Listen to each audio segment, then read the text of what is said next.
জ্বালানি তেলের মজুদ বাড়াতে হুলস্থুল, মধ্যপ্রাচ্যে যুদ্ধের প্রভাব, পদ্মা মেঘনা যমুনা ডিপোতে চাপ বেড়েছে দ্বিগুণ, পর্যাপ্ত সরবরাহ আছে, উদ্বিগ্ন হওয়ার কারণ নেই বলছেন ডিপো কর্তৃপক্ষ।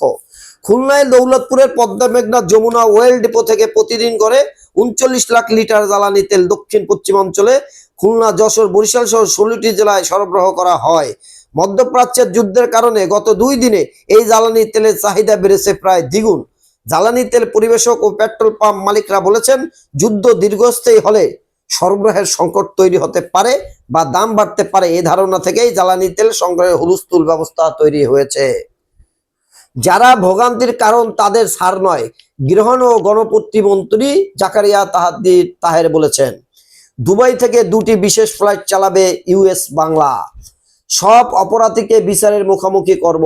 বর্তমান সরকারের দলীয় আধিপত্য প্রতিষ্ঠা করতে চায় না উল্লেখ করে তথ্য ও সম্প্রচার মন্ত্রী জহিরুদ্দিন স্বপন বলেছেন, আমরা সব অপরাধীকে বিচারের মুখোমুখি করব, কোনোটিকেই তামাদি হতে দেব না। একই সঙ্গে কোনো অপরাধের বিচারের দায়িত্ব আইনি কর্তৃপক্ষের বাইরে কাউকে নিতে দেওয়া হবে না। ময়লার বিল ১০০ টাকার বেশি নিলে ব্যবস্থা। ঢাকা দক্ষিণ সিটি কর্পোরেশন ডিএনসির নির্ধারিত বাসা থেকে ময়লা সংগ্রহের বিল ১০০ টাকার বেশি নিলে ঠিকাদার বিরুদ্ধে ব্যবস্থা নেওয়া হবে বলে হুঁশিয়ারি দিয়েছেন। ৭ কলেজ বিষয়ে সামরিক সমাধান হয়েছে। শ্রমিক নেতাকে কুপিয়ে গুলি করে হত্যা, গ্রেপ্তার ১ খুলনা প্রতিনিধি। বিএটির লোকসান ১৩৬ কোটি টাকা, নিজস্ব প্রতিবেদক। শেখ হাসিনাকে ফিরিয়ে আনতে যথাযথ উদ্যোগ নেওয়া হবে, চিফ প্রসিকিউটর। সুশাসন জবাবদিহিতা ছাড়া অর্থনীতি পুনরুদ্ধার অসম্ভব।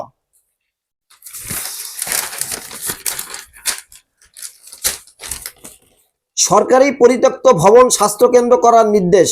জনগণের চিকিৎসা সেবা নিশ্চিত করতে দেশের সব সরকারি পরিত্যক্ত ভবন স্বাস্থ্যকেন্দ্র করার নির্দেশ দিয়েছেন প্রধানমন্ত্রী তারেক রহমান। মাথার উপর মিসাইল কাজ নিয়ে দুশ্চিন্তায় প্রবাসীরা, হুমকির মুখে শ্রম বাজার। 5 ব্যাংকের আমানতকারীদের কান্না কি কেউ শুনতে পায়? রোমহর্ষক হত্যাকাণ্ড, ইবি শিক্ষিকাকে ছুরিয়াঘাতে হত্যার পর কর্মচারী আত্মহত্যার চেষ্টা। এজাহারের দুর্নীতির তদন্তে নামছে ডিএনসি। ১৪৭০ কোটি টাকার টেন্ডারের ওয়াক অর্ডার দিয়েছে। ফাইলে নানা অসঙ্গতি অভিযোগ।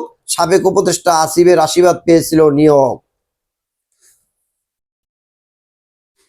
ইরান ইসরায়েলের যুক্তরাষ্ট্রের যুদ্ধের প্রভাব, ভয়, আতঙ্ক আর উৎকণ্ঠায় দিন কাটছে মধ্যপ্রাচ্য নিয়োজিত বাংলাদেশি কর্মীদের। এরই মধ্যে কয়েকজনের হতাহতের ঘটনা ঘটেছে। খামেনি উত্তরসূরি হলেন মুস্তফা। যুক্তরাষ্ট্র ও ইসরায়েলের যৌথ হামলার নিহত ইসরায়েলের সর্বোচ্চ নেতা আয়াতুল্লাহ আলী খামেনির ছেলে মুজাহিদ হোসাইন খামেনি দেশটির পরবর্তী সুপ্রিম লিডার বা সর্বোচ্চ নেতা হিসেবে নির্বাচিত হয়েছেন। প্রিয় দেশবাসী, এই ছিল পত্রিকার শিরোনাম। সংবাদ শুনতে চ্যানেলটি সাবস্ক্রাইব করে রাখতে পারেন।